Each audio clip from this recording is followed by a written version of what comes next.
I guess the question is, how do the characters in 1882 reflect the flavor of the book? And the first question I would ask is, are the characters in 1882 real?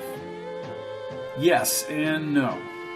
As much as 1882 is a time travel book, it's more a book about justice in the American West. I really wanted this time travel book to read like a Western. And if we're going to talk about justice for an outlaw and a gunfighter, what better way to have the villain of the book in both the present day and in 1882 be the infamous Johnny Ringo? Now, even though the book revolves around Ringo, a gunslinger, thief, murderer, and let's throw in alcoholic, which led to a number of his troubles, Jake McBride is the man unable in the present day to obtain justice against Josh Gordon, one of the AKAs of Johnny Ringo. The weird thing in researching Johnny Ringo was the stretch in the spring of 1882 into summer where there's no record of his whereabouts. This is where I inserted the heart of the fictionalized story. On the screen you'll see the picture of the 924, the train that will be involved in the robbery in 1882. Now Sheriff McBride knows he's seen Ringo, another Ringo variation, but he doesn't know where. Ringo's murderous rampage began during the Revenge and the Mason County Wars, while locally in Texas known as the Hoodoo Wars in 1875. Several characters from the Hoodoo Wars and friends of Ringo show up in my book, and I really don't know why I changed the names slightly. Scott Cooley, already dead in real life in 1876, is Scott Dooley, and George Gladden, another friend of Ringo, is George Glidden. It isn't like I'm going to have complaints from these individuals about using their real names. Pony Deal, Charles Ray Deal, and McAllister are also part of that gang. Then we have other real-life guys, the Earps, whom I call in the book the Kerns. Wyatt Earp is Hiram Kern.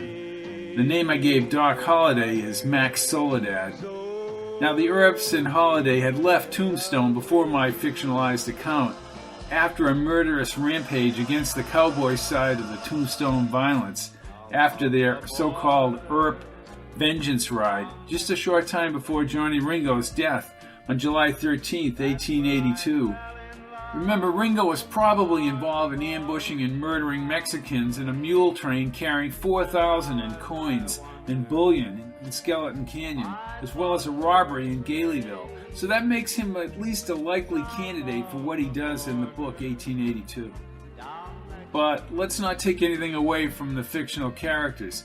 Jake is the strong, silent type of Westerner who, more than anything, wants justice.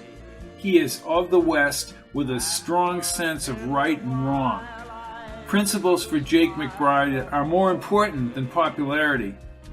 He rides on his horse, Menoa, about the actual landscape from Nevada, California, and Arizona territory, with supporting characters. Albie Connor fits the classic mode of a bumbling, loudmouth deputy sheriff, and throughout the book provides a comic relief. Coltrane brings class and cuisine from San Francisco to rural Brinson, Nevada. Coltrane is loyal to McBride and presides over the cast of characters arriving by stagecoach to the Coltrane. McBride is also close to the Shoshone, Soaring Bird, who, with his people, are being forced onto the Mustang Reservation, as they indeed were. Soaring Bird is of the land, especially around Death Valley, and knows the land. Soaring Bird is highly respected by McBride. Pam Grayson. Pam Grayson. McBride is seduced by Pam Grayson in both time periods. She works on the Turner Ranch with the men cowpunchers. Her eyes are a luminescent green and her well-toned body is only matched by her well-toned libido, along with her obvious assets, are glaring character deficiencies which result in her demise. The Turners are the bad boys in the book. They are the reverse Cartwrights in Bonanza on the Ponderosa. Sam Turner is a landowner who wants to be governor. The boys have snout noses just like the old man. Brody is the most reckless and wild. Mike Turner is the bridge between the three boys, the reasonable one. And Junior Turner is dumber than dirt. Bart Bowers, I like this guy. He's a Pinkerton security agent who is an in-charge type of guy. He's secure in giving orders and formulating plans, and comes into the story at a critical time.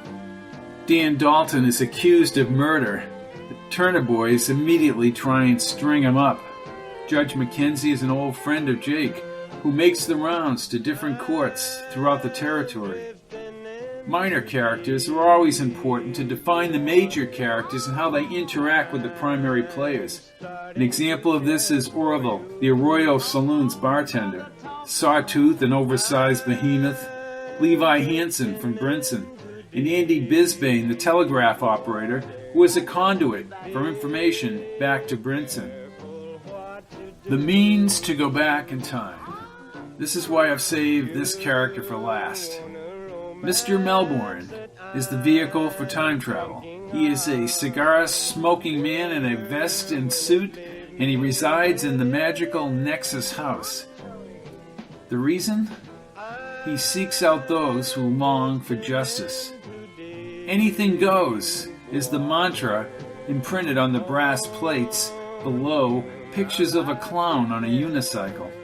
Mr. Melbourne asks Jake to step to the 4th floor of the 3-story building, the realm of imagination and chance, and walk down the corridor that emerges from the opening wall to the Arroyo Saloon in 1882. 1882. Suspend your disbelief.